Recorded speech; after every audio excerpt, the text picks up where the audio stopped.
میں پتہ کرنے جب اس کے گھر گیا تو پتہ چلا کہ اس کی طبیعت خراب ہے. میں نے ضد کر کے جب اسے ملا تو میں نے اس کو دیکھا کہ وہ سر پہ ٹوپی باندھ کے، ٹوپی بنی ہوئی ہے اور تھوڑی شیو بڑی ہوئی ہے اور انگلیوں پہ کچھ گنی جا رہا ہے، یعنی کہ کچھ پڑھ رہا ہے اور بیٹھا ہوا ہے. تو معلوم یہ پتہ چلا کہ اس کو 2 ہفتے سے کوئی اچانک مسئلہ یہ ہو گیا ہے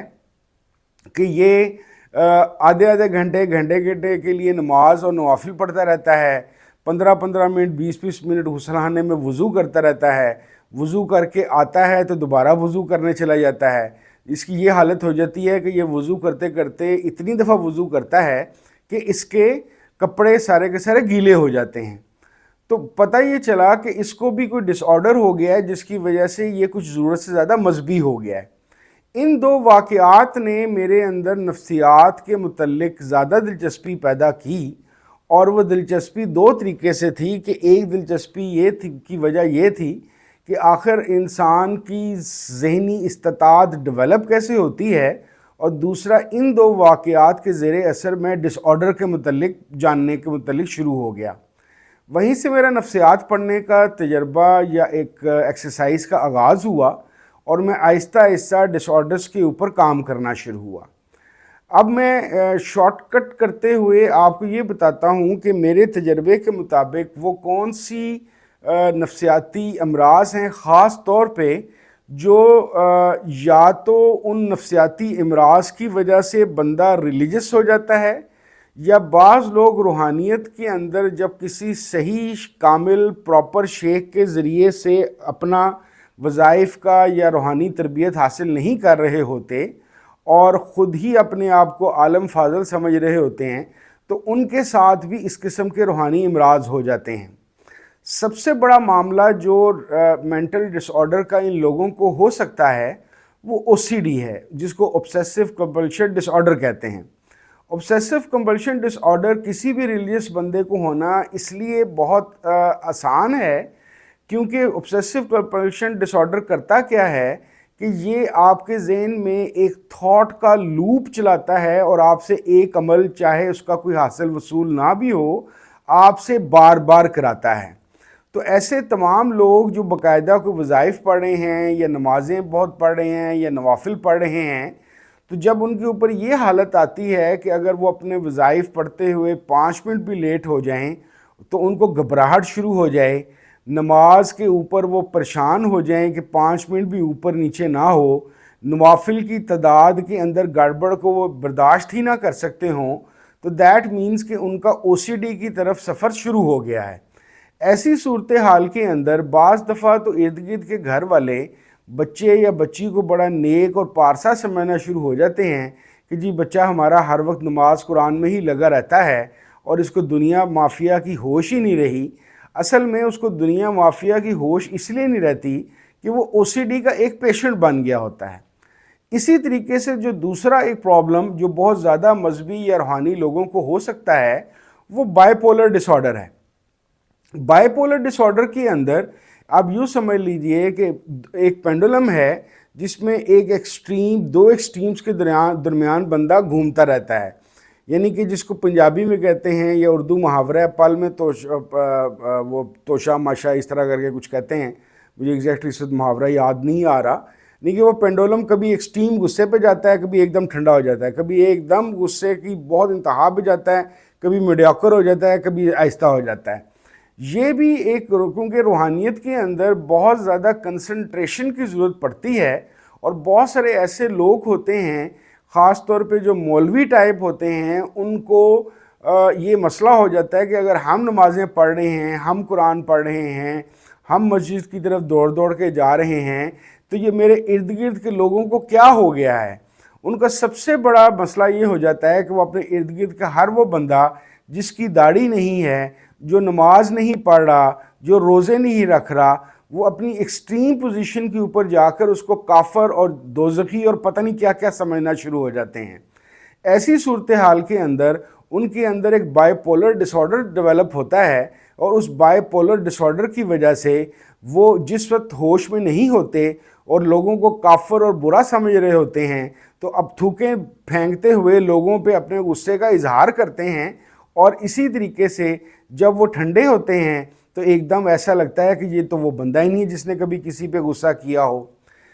تیسری قسم جو ان سی ہے وہ شیزوفینیا کی ہے۔ شیزوفینیا ویسے تو اب کافی حد تک اگریڈ اپون چیز ہے کہ یہ ایک انہیریٹنس کی بیماری ہے، یعنی کہ نارملی یہ فیملی کے اندر چلتی ہے کہ ماں باپ، دادا دادی یا نانا نانی سے ٹریول کرتی ہوئی اس میں آتی ہے۔ لیکن میں نے یہ دیکھا ہے کہ ایسے جو ان سے لوگ ہیں جو شیزوفینک ہیں، وہ نارملی ان کو روحانیت کا بڑا شوق ہوتا ہے، کیونکہ روحانیت کی وجہ سے ان کو اپنی سنائی دینے والی آوازیں، عجیب و غریب خواب یا عجیب و غریب جو ان کو چیزیں نظر آ رہی ہوتی ہیں، وہ اس کو ایک روحانی معاملہ سمجھ کے اپنے آپ کو سیٹسفائی کر رہے ہوتے ہیں کہ اصل میں روحانیت کے کسی چیز کے اوپر ڈیولپ ہو رہا ہوں، دیٹ از وائی مجھے روحانی طور پر آوازیں آ رہی ہیں، میری اصلاح ہو رہی ہے، میری کسی ڈیوائن کے ساتھ، کسی مقدس ہستی کے ساتھ کنیکٹیوٹی ہو گئی ہے۔ اس کے یہ جو 3 بیماریاں ہیں، اور اس کے علاوہ میں آپ کو کچھ ٹپس دیتا ہوں کہ جس کی وجہ سے اگر آپ کو کسی کے اندر یہ ارلی سائن نظر آئیں تو میری درخواست یہ ہوگی کہ اس کو کوئی روحانی بابا یا روحانی عورت یا مذہبی انسان سمجھنے کے بجائے بہتر یہ ہے کہ اس کو کسی ڈاکٹر کے اوپر لے جائیں، چاہے سائیکالوجسٹ کے اوپر، اور اگر طبیعت زیادہ خراب ہو تو سائیکیٹرسٹ کے پاس لے جائیں۔ نارملی ان تینوں بیماریوں کے اندر، خاص طور پہ جس طرح میں نے OCD کا بتایا، کہ جب آپ کو یہ نظر آنا شروع ہو کہ آپ کا بچہ یا بچی ہر وقت مسجد کے اندر ہی رہتا ہے یا تبلیغی دورے کے بغیر اس کو دورے پڑنے شروع ہو جاتے ہیں اور وہ پریشان ہو جاتا ہے، اس کی دنیا میں دلچسپی آہستہ آہستہ ختم ہو رہی ہے، کھیل کود، انٹرٹینمنٹ، اس طرح کی کوئی بھی چیز اس کی زندگی سے غائب ہو رہی ہے، تو سمجھ جائیے کہ یہ بچہ یا بچی آہستہ آہستہ OCD کی طرف جا رہا ہے۔ اسی طریقے سے اگر آپ کے ارد گرد یا آپ کی فیملی میں کوئی ایسی شخصیت ہو، چاہے عورت یا مرد یا آپ کا چھوٹا بچہ، جو نماز نہ پڑھنے والوں کے متعلق مغلظات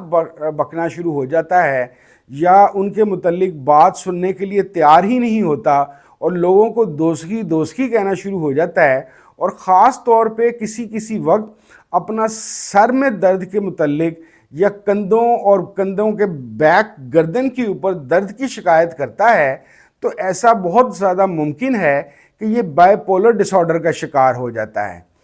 اسی طریقے سے شیزوفینیا کا اگر کوئی پیشنٹ بن رہا ہے یا بن چکا ہے، دونوں صورتوں کے اندر وہ ایک خاموشی سے علیحدہ ہونا شروع ہو جائے گا۔ جس طرح سے بعض لوگ نشے میں اکیلا رہنا شروع ہو جاتے ہیں، شیزوفینیا کا پیشنٹ کیونکہ اپنا ٹرسٹ کھو دیتا ہے لوگوں کے اوپر سے، تو آہستہ آہستہ تنہائی پسند ہو جاتا ہے۔ شیزوفینیا کا پیشنٹ خود اور اس کے ارد گرد والے اس کو سٹارٹ میں اللہ لوگ سمجھ لیتے ہیں کہ اس کی اللہ سے لو لگ گئی ہے، اب اس کا لوگوں کے ساتھ کوئی تعلق نہیں رہا، یہ پیچھے ہٹ گیا ہے، حالانکہ وہ اللہ لوگ نہیں ہو رہا ہوتا۔ یہ اس کے شیزوفینیا کے ارلی سائنز ہوتے ہیں، کیونکہ تھوڑے عرصے بعد وہ اپنے ارد گرد کسی کو بتائے گا کہ مجھے خواب سچے نظر آنے شروع ہو گئے ہیں، مجھے آوازیں آتی ہیں، میرا باقاعدہ تعلیم روحانی طور پہ چل رہی ہے، مجھے چیزوں نظر آنے کے علاوہ مجھے چیزوں میں رنگ بھی نظر آنے شروع ہو گئے ہیں۔ دیٹ مینس کہ اب اس کا شیزوفینیا ایڈوانس سٹیج کے اوپر جا رہا ہے، چاہے وہ اس کو اپنی روحانی حالت کہے، چاہے جنات کے اثر کہے، کیونکہ ایک بات یاد رکھیے گا کہ ہمارے معاشرے کے اندر خاص طور پہ وہ خواتین جن کی لیٹ میرجز ہوتی ہیں یا پراپر رشتہ نہیں مل رہا ہوتا، یا گھر کا ماحول بہت گھٹن شدہ ہوتا ہے، یا کوئی گھر کا ماحول ایسا ہوتا ہے کہ جس میں ان کی ارلی میرج 14 سے 16 سال کی عمر میں ہو جائے، یا ان کی پڑھائی میٹرک کے بعد یا 5ویں کے بعد ختم کر کے گھر بٹھا دیا جائے، تو ان کا ہیلوسینیشنز اور شیزوفینیا کا شکار ہونے کے بہت زیادہ چانسز ہوتے ہیں۔ تو اس طرح کی چیزوں کو جب آپ سمٹمز دیکھیں تو جس طرح میں نے سٹارٹ میں گزارش کی تھی کہ آپ کوشش کیا کیجئے کہ آپ دین کو دین کی جگہ اور دنیا کو دنیا کی جگہ پہ رکھیے، تاکہ آپ یہ نہ ہو جائے کہ خدا نہ خواستہ کسی بندے کو میڈیکل ایڈ کی ضرورت ہے اور آپ اس کو کلمے پڑھواتے رہیں۔ ہمارا جو دین ہے، دین اسلام، جو رسول اللہ صلی اللہ علیہ وسلم کے ذریعے سے پہنچا، وہ اصل میں ایک انتہائی پریکٹیکل اور ریئلسٹک ریلیجن ہے، اس کے اندر اس طرح کی چیزوں کی گنجائش نہیں ہے کہ آپ ہر مسئلے کو جن بھوتوں کے اوپر یا جادو تویزوں کے اوپر یا روحانی منازل کی طرف لگا دیں۔ میرے خیال کے مطابق اس چیز کی اویئرنیس کے لیے اسکول کالجز کے اندر ٹیچرز کو اور سٹوڈنٹس دونوں کو ان بیماریوں یا ان دماغی امراض کے متعلق ضرور بتانا چاہیے، اور اللہ کرے کہ ہمارے بہت سارے جو یوٹیوب اسلامک واریئرز ہیں وہ بھی اس چیز کے اوپر غور کریں، کیونکہ معذرت کے ساتھ بعض دفعہ میں نے یہ دیکھا ہے کہ یہ لوگ خود بھی مینٹل ڈس آرڈر پھیلا رہے ہوتے ہیں اس چکر میں کہ شاید ہم دین پھیلا رہے ہیں۔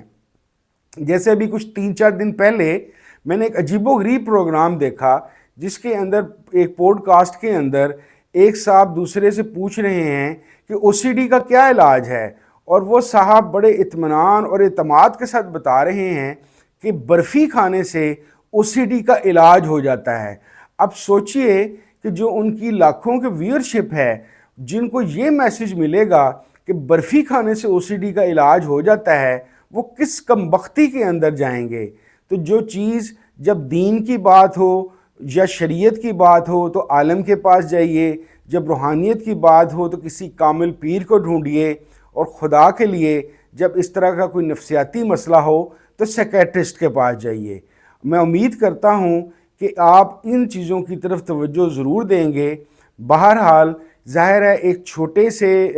ویڈیو کے اندر تمام چیزیں طے نہیں کی جا سکتی۔ میں کوشش کروں گا کہ مختلف ذہنی امراض کی تفاصیل اور اس کی تشخیص کے لیے میں آئندہ بھی ویڈیوز کرتا رہوں۔ بہت شکریہ۔ السلام علیکم ورحمۃ اللہ وبرکاتہ۔